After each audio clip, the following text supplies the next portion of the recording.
नमस्कार दोस्तों, हमारे YouTube चैनल में आपका स्वागत है। आज हम आपको लोगों के मन की बात जानना सीखो एक प्रेरक कहानी सुनाने जा रहे हैं। पहाड़ियों और हरी भरी हरियाली के बीच बसे एक छोटे से गांव में विनम्र लोगों का एक समुदाय रहता था, जिन्होंने अपना जीवन बुद्ध की शिक्षाओं के लिए समर्पित कर दिया था। बुद्ध के शिष्यों के रूप में जाने जाने वाले ये व्यक्ति न केवल प्रबुद्ध व्यक्ति के अनुयायी थे, बल्कि उनकी शिक्षाओं के अवतार भी थे। प्रत्येक शिष्य के पास भक्ति और परिवर्तन की एक अनूठी कहानी थी, जिसने उनके आसपास के लोगों को प्रेरित किया। धर्मपुरी नाम का गांव एक शांत स्थान था, जहां की हवा फूलों की मीठी खुशबू से भरी हुई थी और पत्तों की सरसराहट की आवाज एक सिम्फनी पैदा करती थी, जो शिष्यों के जीवन की शांति को प्रतिध्वनित करती थी। धर्मपुरी के मध्य में एक मठ था, जो आध्यात्मिक आश्रय का स्थान था, जहां शिष्य प्रतिदिन ध्यान करने, धर्म ग्रंथों का अध्ययन करने और आत्मज्ञान के मार्ग पर अपने अनुभव सहभाजित करने के लिए एकत्र होते थे। सबसे सम्मानित शिष्यों में से एक सूरज थे, जो करुणा से भरे हृदय वाले एक सौम्य व्यक्ति थे। सूरज की यात्रा एक दूर के शहर में शुरू हुई, जहां उन्होंने एक साधारण कुम्हार के रूप में काम किया। एक दिन जब वह मिट्टी को सुंदर बर्तनों में ढाल रहा था, एक भटकता हुआ साधु वहां से गुजरा और उसने सूरज के दिल में पवित्रता देखी। सारिपुत्र नामक भिक्षु ने सूरज में आध्यात्मिक जागृति की क्षमता को पहचाना और उन्हें मठ में शामिल होने के लिए आमंत्रित किया।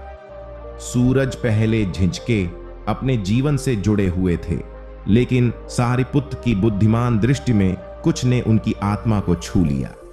जिज्ञासा से भरे हृदय और जीवन में गहरे अर्थ की लालसा के साथ सूरज ने शिष्य का मार्ग अपनाया। उन्हें इस बात का अंदाजा नहीं था कि उनका यह निर्णय न केवल उनके जीवन को बदल देगा, बल्कि दूसरों को भी उनकी आध्यात्मिक यात्रा के लिए प्रेरित करेगा। जैसे ही सूरज ने खुद को बुद्ध की शिक्षाओं में डुबोया, उन्होंने सचेतनता और ध्यान की शक्ति की खोज की। एक कुम्हार के रूप में उनके दिन एक दूर की स्मृति बन गए, क्योंकि उन्होंने मन के रहस्यों और अस्तित्व की प्रकृति को गहराई से समझा। अनगिनत घंटों के ध्यान के माध्यम से आनंद ने अपने अहंकार की परतों को खोला, धीरे धीरे उन आसक्तियों और इच्छाओं को दूर किया जिन्होंने एक बार उसे बांध दिया था। मठ की शांति में सूरज का परिवर्तन एक प्रकाश स्तंभ की तरह चमक रहा था, जो दूसरों को आत्मज्ञान के मार्ग की ओर आकर्षित कर रहा था। उनकी दयालुता और करुणा प्रेरणा का स्रोत बन गई और जल्द ही साथी ग्रामीणों ने उन्हीं आध्यात्मिक सच्चाइयों की तलाश के लिए मठ में शामिल होना शुरू कर दिया, जिन्होंने सूरज के मार्ग को रोशन किया था। शामिल होने वालों में माया भी शामिल थी, एक विधवा जो दुहक और हानि को करीब से जानती थी। माया के पति की एक दुखद दुर्घटना में मृत्यु हो गई थी, जिससे उसे 2 छोटे बच्चों की देखभाल करनी पड़ी। उसकी जिम्मेदारियों का बोझ उसके कंधों पर भारी पड़ गया और दुनिया उसे अंतहीन पीड़ा की जगह जैसी लगने लगी। सांत्वना की गहरी लालसा से प्रेरित होकर माया ने खुद को मठ के द्वार पर पाया और जीवन के तूफानों से शरण मांगी। सूरज ने अपनी सौम्य मुस्कान और शांत उपस्थिति के साथ शिष्यों के समुदाय में उनका स्वागत किया। जैसे जैसे माया ने खुद को शिक्षाओं में डुबोया, उसने जीवन की नश्वरता को स्वीकार करना और वर्तमान क्षण में सूरज ढूंढना सीख लिया। माया की यात्रा ने कई मायनों में सूरज को प्रतिबिंबित किया और साथ में वे बढ़ते समुदाय के लिए ताकत के स्तंभ बन गए। मठ फला फूला क्योंकि जीवन के विभिन्न क्षेत्रों से अधिक लोगों ने शरण और मार्गदर्शन मांगा। बुद्ध की शिक्षाएं उन लोगों के लिए मार्गदर्शक बन गईं जो अर्थ और उद्देश्य की लालसा रखते थे। जैसे जैसे समुदाय का विस्तार हुआ, वैसे वैसे इसके सदस्यों की विविधता भी बढ़ी। ऐसा ही एक व्यक्ति था राज, एक पूर्व योद्धा जो अपने हिंसक अतीत के बोझ से दबा हुआ था। राज एक बार युद्ध के रोमांच में आनंदित था, युद्ध के मैदान पर गौरव और विजय की तलाश में था। हालांकि युद्ध की क्रूरता ने उनकी आत्मा को जख्मी कर दिया था, जिससे उनमें गहरा खालीपन आ गया था। अपने कार्यों के भूत से परेशान होकर राज ने बुद्ध की शिक्षाओं में मुक्ति की तलाश की। सूरज और माया ने उसकी आंखों में ईमानदारी को पहचानते हुए आत्मज्ञान की राह पर राज को एक भाई के रूप में गले लगा लिया। साथ में उन्होंने उसे पश्चाताप और अपराध के अशांत पानी से उबरने में मदद की, उसे क्षमा और आत्मखोज के मार्ग की ओर निर्देशित किया। सूरज, माया और राज की कहानियां धर्मपुरी की पहाड़ियों से होकर दूर दूर के गांवों तक पहुंची और अनगिनत आत्माओं को परिवर्तन की अपनी यात्रा शुरू करने के लिए प्रेरित किया। मठ जीवन के तूफानों से शरण लेने वालों के लिए स्वर्ग बन गया और इसका प्रभाव दूर दूर तक फैल गया। एक दिन लीला नाम का एक जिज्ञासु यात्री धर्मपुरी आया। लीला एक स्वतंत्र, उत्साही, खानाबदोश, ज्ञान और अर्थ की तलाश में भूमि पर घूमती थी। बुद्ध के शिष्यों की कहानियों से प्रभावित होकर उन्होंने उनकी भक्ति की परिवर्तनकारी शक्ति को देखने के लिए गांव में कुछ समय बिताने का फैसला किया। जैसे ही लीला मठ के दैनिक जीवन में डूब गई, उसने शिष्यों की करुणा, सावधानी और निस्वार्थता के प्रति अटूट प्रतिबद्धता देखी।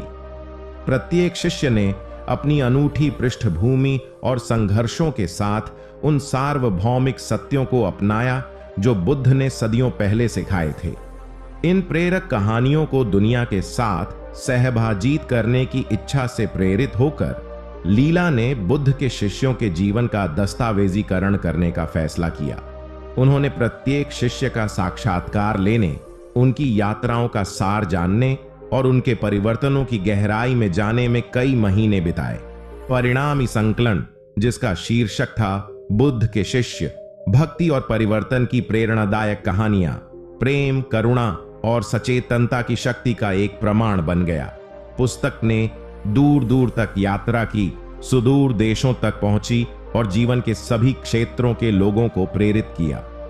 जैसे ही आनंद, माया, राज और अन्य की कहानियों ने पाठकों के दिलों को छुआ, उनकी भक्ति और परिवर्तन का प्रभाव दुनिया भर में फैल गया। समुदायों ने बुद्ध की शिक्षाओं को अपनाया और धर्मपुरी का छोटा सा गांव आशा और ज्ञान का प्रतीक बन गया। दुनिया के शांत कोनों में, जहां साधक अर्थ के लिए तरसते थे, बुद्ध के शिष्यों की कहानियां समय समय पर गूंजती रहीं। प्रत्येक आत्मा को आत्मखोज और परिवर्तन की यात्रा पर निकलने के लिए आमंत्रित करती रहीं। धर्मपुरी की विरासत प्रेरणा की हवाओं द्वारा जीवित रही, जिसने प्रेम, करुणा और आत्मज्ञान के मार्ग की शाश्वत सच्चाइयों को फुसफुसाया। वर्ष बीतते गए और धर्मपुरी की प्रसिद्धि बढ़ती गई। मठ, जो कभी मुट्ठी भर शिष्यों के लिए एक विनम्र निवास स्थान था, अब ज्ञान के प्रकाश स्तंभ के रूप में खड़ा है, जो दूर दूर से तीर्थ यात्रियों और साधकों को आकर्षित करता है। बुद्ध की शिक्षाएं, जैसा कि उनके समर्पित शिष्यों के जीवन में सन्निहित हैं, विभिन्न संस्कृतियों और पृष्ठभूमियों के लोगों के बीच गूंजती रहीं। कॉल सुनने वालों में कवि नाम की एक परेशान आत्मा भी थी। पेशे से कवि ने अपना संगीत खो दिया था और अपनी भावनाओं के अशांत परिदृश्य में लक्ष्यहीन रूप से भटकते रहे। रचनात्मक रुकावट का भार उन पर पड़ा, जिससे उनके कभी जीवंत छंद मौन और बेजान हो गए। प्रेरणा की तलाश में कवि एक यात्रा पर निकले जो उन्हें धर्मपुरी गांव तक ले गई। बुद्ध की शिक्षाओं की परिवर्तनकारी शक्ति के बारे में सुनी गई कहानियों से प्रभावित होकर उन्होंने सांत्वना पाने और रचनात्मकता के उस स्रोत को फिर से खोजने की आशा की जो इतने लंबे समय से उनसे दूर था। जैसे ही कवि ने मठ के द्वार में प्रवेश किया, सूरज, माया और राज की हल्की मुस्कान ने उनका स्वागत किया। धर्मपुरी के शांत वातावरण के साथ उनकी स्वागत योग्य उपस्थिति ने कवि को तुरंत सहज महसूस कराया। उन्होंने रुकने और खुद को ध्यान और ध्यान की प्रथाओं में डुबोने का फैसला किया, यह उम्मीद करते हुए कि गांव की शांति उनकी कलात्मक अभिव्यक्ति की लौ को फिर से प्रज्वलित करेगी। दिन हफ्तों में बदल गए और कवि ने खुद को बोधि वृक्ष की छाया के नीचे मौन चिंतन में बैठा हुआ पाया, उसी प्रकार का पेड़ जिसके नीचे बुद्ध को ज्ञान प्राप्त हुआ था। पत्तों की सरसराहट और गांव की दूर की आवाजें उसकी सांसों की लय के साथ मिश्रित हो गईं, जिससे एक सिम्फनी पैदा हुई जिसने धीरे धीरे भीतर के तूफान को शांत कर दिया। उन क्षणों की शांति में कवि को अपने विचारों और भावनाओं का सूक्ष्म नृत्य दिखाई देने लगा। आत्मसंदेह और रचनात्मक ठहराव की परतें खुलने लगीं, जिससे सभी चीजों के अंतर संबंध की गहरी समझ का पता चला। बुद्ध की शिक्षाएं शिष्यों के जीवन में सन्निहित होकर कवि की चेतना में समा गईं और उन्हें गहन परिवर्तन की ओर निर्देशित किया। अपने परिवेश की सुंदरता और अपने साथियों की बुद्धिमत्ता से प्रेरित होकर कवि की रचनात्मक ऊर्जा एक बार फिर प्रवाहित होने लगी। उनकी कलम से छंद ऐसे निकलते थे जैसे कोई नदी अपना रास्ता तलाश रही हो। प्रत्येक पंक्ति में उनके द्वारा अपनाई गई शिक्षाओं का सार समाहित था।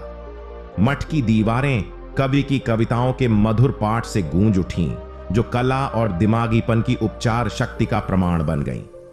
जैसे ही कवि के परिवर्तन की खबर फैली, दूर दूर से कलाकार और रचनाकार न केवल कलात्मक प्रेरणा बल्कि हवा में व्याप्त आध्यात्मिक ज्ञान की तलाश में धर्मपुरी की ओर उमड़ पड़े। एक समय का सोया हुआ गांव रचनात्मकता और ज्ञानोदय के एक जीवंत केंद्र में बदल गया था, जहां चित्रकारों, संगीतकारों, लेखकों और साधकों को समान रूप से कालातीत शिक्षाओं में सांत्वना मिलती थी।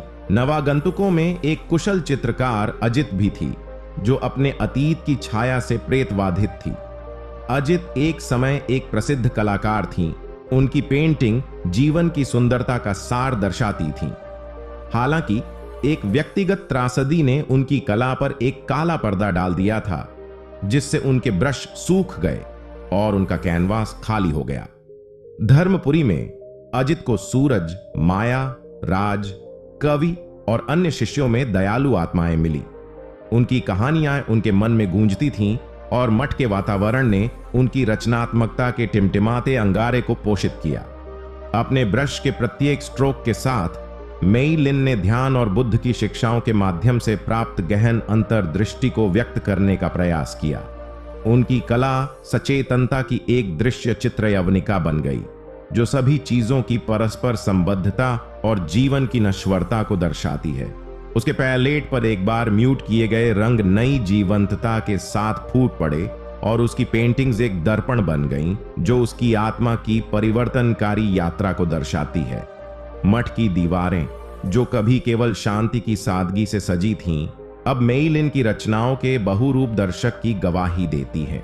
प्रत्येक पेंटिंग एक कहानी बताती है, न केवल बाहरी दुनिया की बल्कि आंतरिक परिदृश्य की भी, जिसे शिष्यों ने ज्ञान प्राप्ति के मार्ग पर पार किया। जैसे ही मेई लिन की कलात्मकता के बारे में बात फैली, दूर दराज के शहरों में दीर्घाय उसके काम को प्रदर्शित करने के लिए उमड़ पड़ी। उनकी पेंटिंग्स आध्यात्मिक और कलात्मक क्षेत्रों के बीच एक पुल बन गई, जिन्होंने अपनी गहराई और सुंदरता से दर्शकों को मंत्रमुग्ध कर दिया। मेई लिन अपने पहले के शिष्यों की तरह उन लोगों के लिए प्रेरणा का स्रोत बन गई थीं, जो पवित्र और रचनात्मक को मिलाना चाहते थे। धर्मपुरी गांव, जो अब आध्यात्मिक और कलात्मक अन्वेषण का एक संपन्न केंद्र है, जीवन के सभी क्षेत्रों के व्यक्तियों को आकर्षित करता रहा। बुद्ध की शिक्षाएं शिष्यों के जीवन में समाहित होकर संस्कृति और समय की सीमाओं को पार कर करुणा, जागरूकता और परिवर्तन के धागों से बुनी मानवता की एक चित्र यवनिका का निर्माण कर रही थी। सूरज, माया, राज, कवि, मेई लिन और अनगिनत अन्य लोगों की कहानियां धर्मपुरी की चल रही कथा में अध्याय बन गईं। यह गांव भक्ति की स्थायी शक्ति और गहन परिवर्तनों के लिए एक जीवित प्रमाण के रूप में खड़ा था, जो तब सामने आ सकते थे जब दिल और दिमाग ने आत्मज्ञान के कालातीत ज्ञान को अपनाया।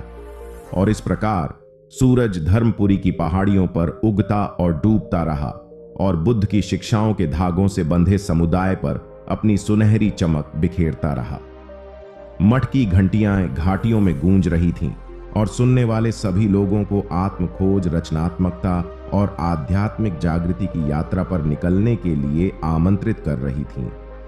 इस शांत गांव में बुद्ध के शिष्य ज्ञान और परिवर्तन की रोशनी चाहने वालों के लिए मार्ग को प्रेरित और रोशन करते रहे। वीडियो को लाइक करें और चैनल को सब्सक्राइब जरूर करें। धन्यवाद।